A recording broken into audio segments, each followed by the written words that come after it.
What's up guys, in this video we're going to show you what happens when you're a girl's second choice by breaking down a clip from our favorite TV show ever, Love is Blind.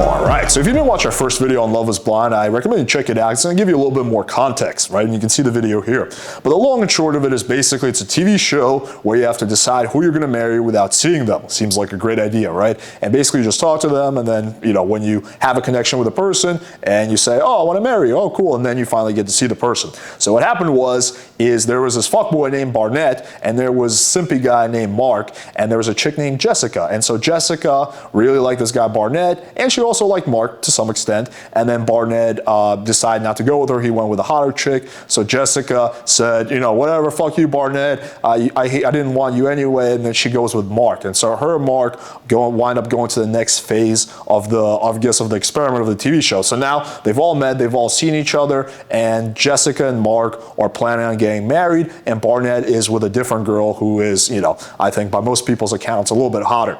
And so yeah, so basically Jessica ended off by saying, fuck you, Barnett, blah, blah, blah. I don't like guys like you anyway. I'm going to go with Mark. And then so this is several weeks after that. There is a party that they're having.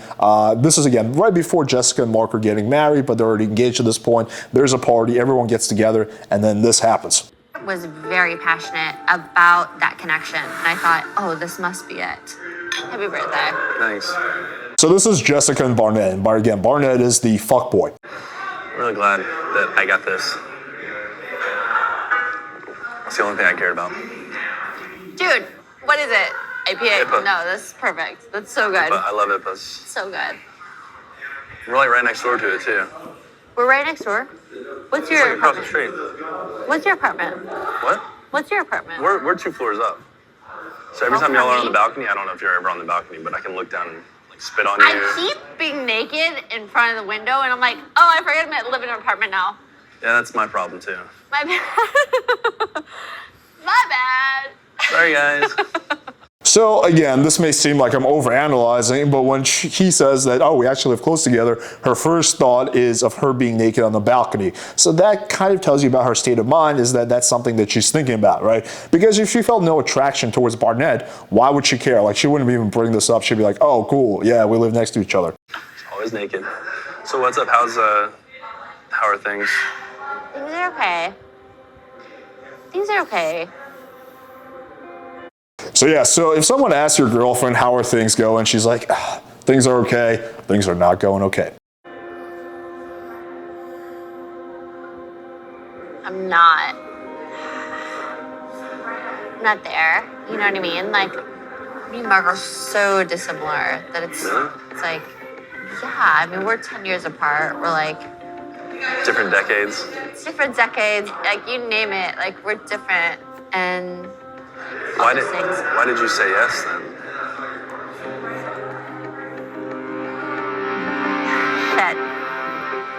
I think I was coming down off of Caught up us. in the experience.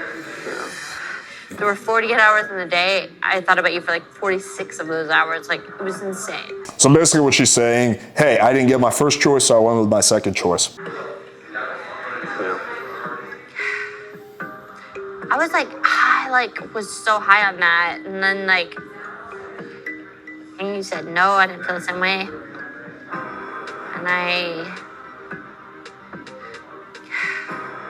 was coming off of that, like, I was like, okay, this is what I've always gone after, and it's not worked, and here I am, and this person's liked me since day one, and then I was like, oh, this person's loved me since the beginning, like, it's so, like, my whole life playing out, and like, maybe I should just go with that. Like, I don't know.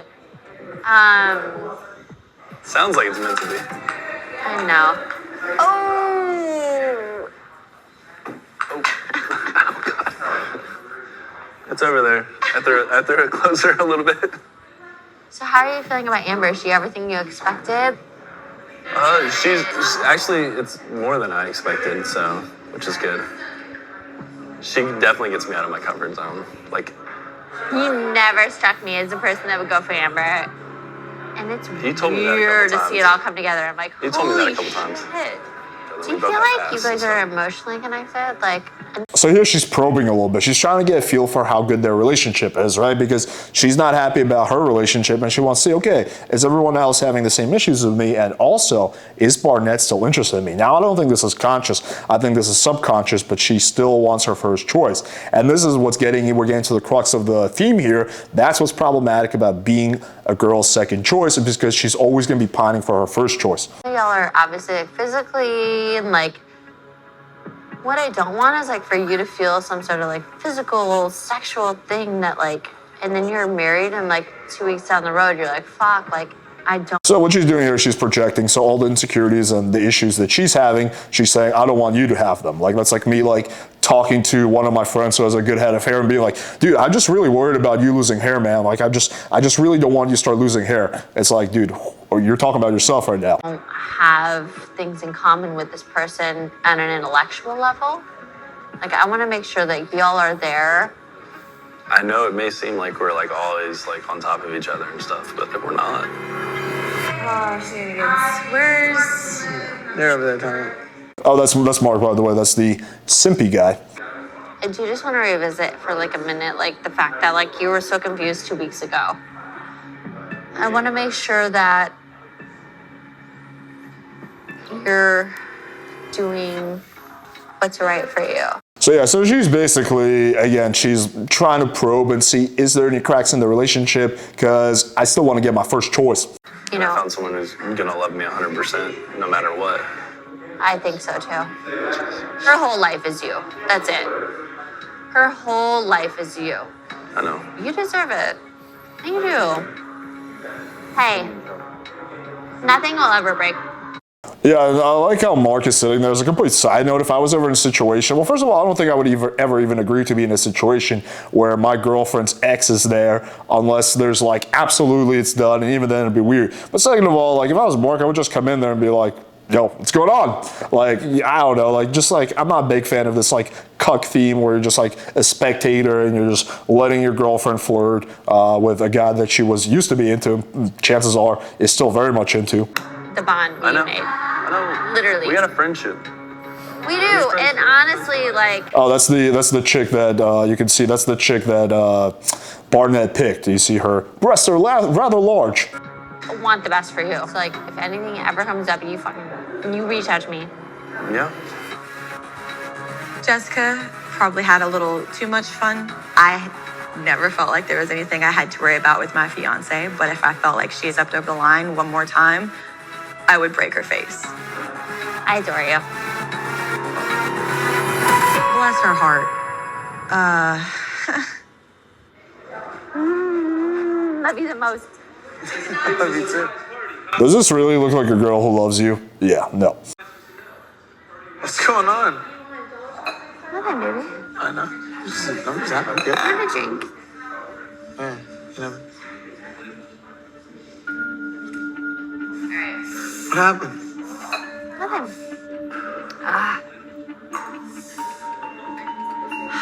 So good.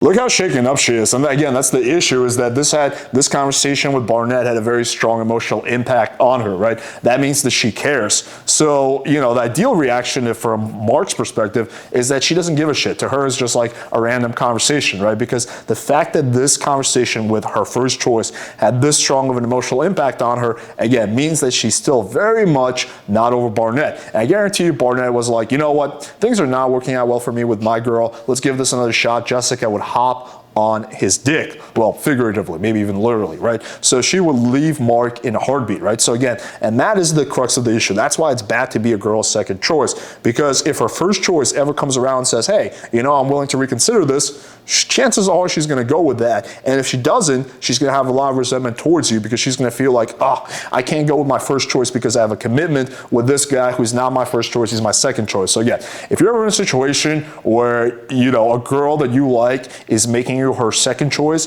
and the only way you can get her is if her first choice denies her, then you should deny her as well, because that's not a stable relationship. Yeah, sure, have sex with her, have fun, blah, blah, blah, but do not get into a serious relationship when you're not a girl's first choice. All right, hopefully you guys found this video valuable, and shows that playing with fire is your first choice by smashing the like button, hitting subscribe, and clicking that bell for notification. Thank you guys for watching, and until next time.